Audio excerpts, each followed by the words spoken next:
ആരെയും ബോധ്യപ്പെടുത്താനോ തൃപ്തിപ്പെടുത്താനോ വേണ്ടി ഒന്നും ചെയ്യരുത്.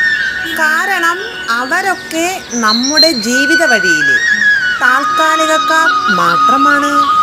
നമ്മുടെ ശരികൾ എപ്പോഴും മറ്റുള്ളവർക്ക് തെറ്റായി തോന്നും. അതാണ് സമൂഹം. നമ്മുടെ ശരികളുമായി യാത്ര തുടരുക. ഇന്നും നല്ലൊരു ദിവസമാണ്. നേരുന്നു ശുഭദിനം. സ്നേഹത്തോടെ ഞാൻ നിങ്ങളുടെ സ്വന്തം ഷഹ്ന എസ്. നന്ദി, നമസ്കാരം. La la la la la la la la la la